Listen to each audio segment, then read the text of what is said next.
নমস্কার, কেমন আছেন সবাই? আশা করছি সবাই অনেক ভালো আছেন। চলে এসেছি একটি নতুন ভিডিও নিয়ে। আগের ভিডিওতে আপনাদের দেখিয়েছিলাম যে উপনয়ন হওয়ার আগে কিভাবে তাকে আইবুড়ো ভাত দেওয়া হয়েছিল। তো আজকে দেখাবো যে আজকে কিভাবে তার গায়ে হলুদ ও তার উপনয়ন পর্ব সম্পন্ন হয়। তোজোদের বাড়ি আর আমাদের বাড়ি তো একেবারে পাশাপাশি, তাই এখন ভোর 4টের সময় চলে এসেছি এখন ওদের বাড়িতে। আর যেহেতু মাকে বলেই রেখেছে যে আসার জন্য, সেই জন্য একসাথেই চলে এলাম। এখন শুরু হবে দধি মঙ্গল।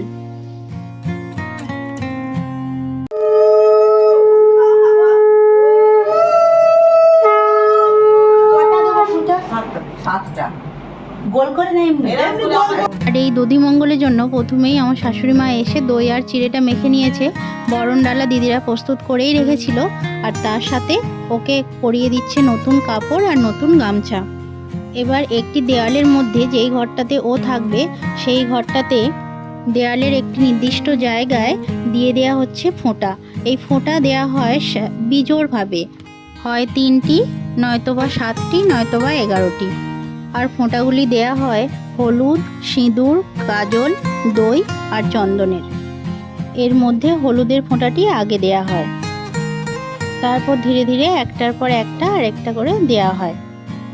হ্যাঁ, দধি মঙ্গল করানোর আগে অবশ্যই তোজো কিন্তু বাড়ির সবাই গুরুজন যারা ছিল তাদেরকে প্রণাম করে নিয়েছে। আর আমরা কম বেশি সবাই এই দধি মঙ্গলের সাথে পরিচিত, কেননা এই দধি মঙ্গল আমাদের বিয়ের সময়ও প্রায় সব বাড়িতেই হয়ে থাকে। ভোরের আলো ফোটার আগেই কিন্তু এই দধি মঙ্গলটি পালন করা হয়। এই যে এখানে কাপড় দিয়ে ঘিরে নিচ্ছে, এখানে আছে জোড়া কলা, তো সেটাকেই এখানে কাপড় দিয়ে এইভাবে ঘিরে বেঁধে রাখা হয়। বাঁধা ঠিক না, আসলে জড়িয়ে রাখা হয়, তো যে যেভাবে এটি রাখে। বরণ করো, আগে আগে বরণ করো। হলুদ হ্যাঁ নিচে দিয়ে এই প্রদীপটাও গায়ে লেগে যাবে।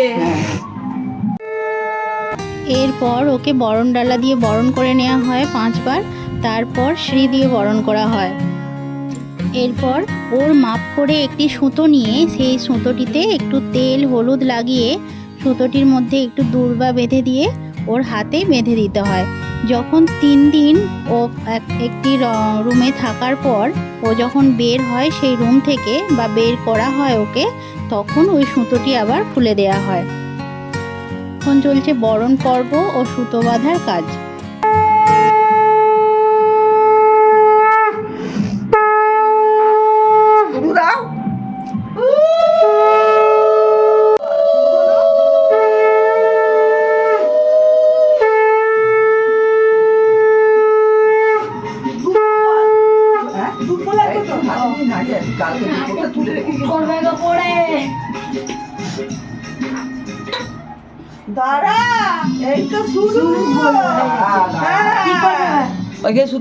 দুপুরটা বেঁধে সমান করে ফাঁস করতে ফাঁসে দুপুরটা দিয়ে দে, বৌদি দাও তো ফাঁসটা করে ওপর, ওই মধ্যে ওই ওপরটা ফাঁস। এরপর ওকে দেয়া হচ্ছে চিঁড়ে আর দই। এত সকাল সকাল তো এখন আর কারোরই ঘুম থেকে ওঠার অভ্যেস থাকে না, তো ও তো ঘুম চোখেই উঠেছে। আর উঠে কি অবস্থা দেখুন না, যেন মনে হচ্ছে খাবে কি, ঘুমেই টলে পড়ে যাচ্ছে। কিন্তু আজকের দিনে ও বললে ওর কথা আর কেনই বা শোনা হবে, তাই না? আর শুনলেও উপায় নেই, আজকের দিনটা ওকে মানতেই হবে। সেই জন্য সবাই বলছে দধিমঙ্গল হয়ে যাওয়ার পর তুই বরং আরেক ঘুম ঘুমিয়ে নিবি। এরপর আমরাও যে যার রুমে চলে গেলাম, কেননা এরপর রেডি হয়ে আবার 7টার সময় আসতে হবে, তখন হবে গায়ে হলুদ। গায়ে হলুদের জায়গাটা কি সুন্দর সাজিয়েছে দেখুন। আসলে এখন আমরা চলে এসেছি এখানে, এখন প্রায় 7টা মতোই বাজে। যেহেতু 7টার সময় টাইম দেওয়া হয়েছিল, তাই মাইমা আর দিদিরা মিলে কিন্তু সাজিয়ে ফেলেছে জায়গাটা, বরণ ডালা থেকে রেডি করে সমস্ত কিছু। আর ওদিকে তোজোও রেডি হয়ে গেছে, তাই গায়ে হলুদ পর্ব এখন শুরু হয়ে গেছে।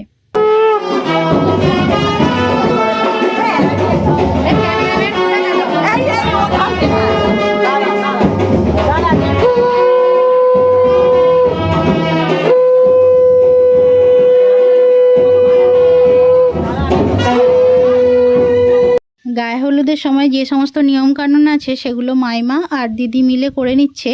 তারপর ওকে গায়ে হলুদ ছোঁয়ানোর পরেই কিন্তু শুরু হবে আমাদের শতপথের গায়ে হলুদ মাখা।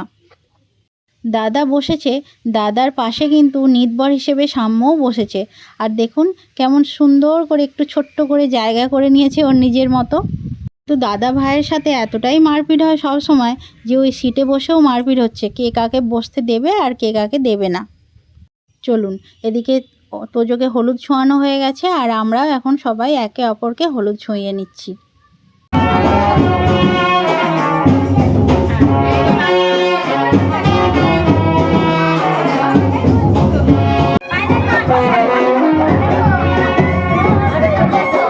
এত কিছুর মাঝে আমরা জায়েরা কিন্তু শুরু করেছি হলুদ মাখতে আর তার সাথে ছবি তুলতে।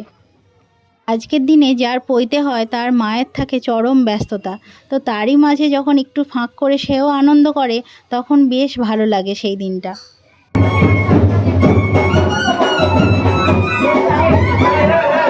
বাড়ির গায়ে হলুদ কমপ্লিট হয়ে গেছে, এবার যাবে স্নান করাতে নিয়ে। তো যাওয়ার আগে এই যে এত সুন্দর করে ব্যান্ডপার্টিটা বাজছে, তার সাথে যদি একটু নাচ না হয় সেটা কি আর ভালো লাগে? তাই মনের আনন্দে সবাই কিন্তু যে যার মতো করে নেচে নিচ্ছে। কোনো আনন্দ অনুষ্ঠানে যদি আনন্দই না হয় তাহলে সেটা কি আর ভালো লাগে? নিয়ম কানুন তো আমাদের সবার ক্ষেত্রে সব কিছুতেই আছে, তার সাথে সাথে কিন্তু আনন্দটাও করতে হবে।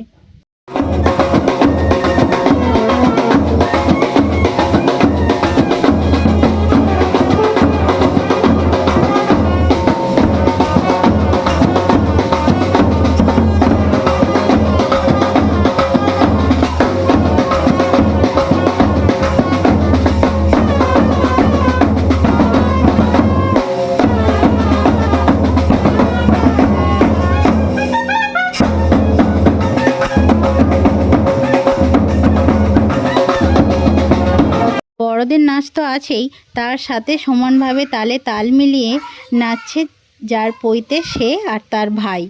এটাই ছিল এখনের বিশেষ আকর্ষণ। আর তার সাথে আমরা ছোট বড় মাঝারি সব বয়সের মানুষরাই একত্রে মিলে মিশে একসাথে সবাই মিলে অনেক অনেক আনন্দ করলাম।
এইদিকে আমাদের চলছে নাচ গান, আর ওইদিকে পৈতে হওয়ার জন্য ব্রাহ্মণ ঠাকুর কিন্তু সমস্ত কিছু রেডি করে নিয়েছেন।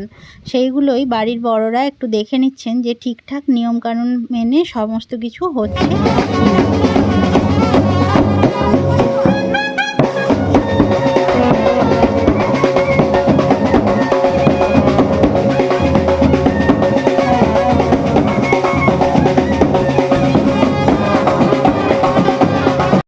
জল সইতে যাওয়ার আগে গায়ে হলুদের আগে ক্যামেরাম্যানদের অনুরোধে চললো এখন ফটোশ্যুটের পালা।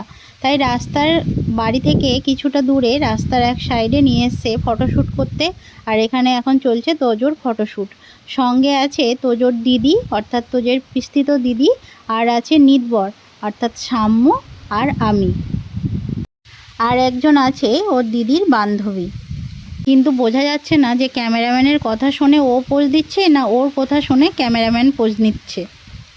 তো চলুন যাই হোক, এদিকে ফটোশ্যুট হয়ে যাওয়ার পর এখন সবাই মিলে গেছে ওকে স্নান করাতে। যেহেতু পুকুরের জলে কোনো দিন স্নান করেনি, তাই এই সময় যদি ঠান্ডা লেগে যায় বা শরীর খারাপ হয় তাহলে আরও অসুস্থ হয়ে পড়বে। সেই জন্য ওকে নিয়ে যাওয়ার পর ওকে গায়ে মাথায় জল ছিটিয়ে অল্প জলের মধ্যে স্নান করিয়ে নিয়ে চলে আসা হয়েছিল জল সইতে। তবে হ্যাঁ, যিনি ঘর ডুবিয়েছিলেন তিনি কিন্তু ঘরটা ডুবিয়েছিলেন। আর এখানে যে সমস্ত নিয়ম কানুন আছে সেগুলোও কিন্তু খুব নিষ্ঠাভরে করে নেওয়া হচ্ছে।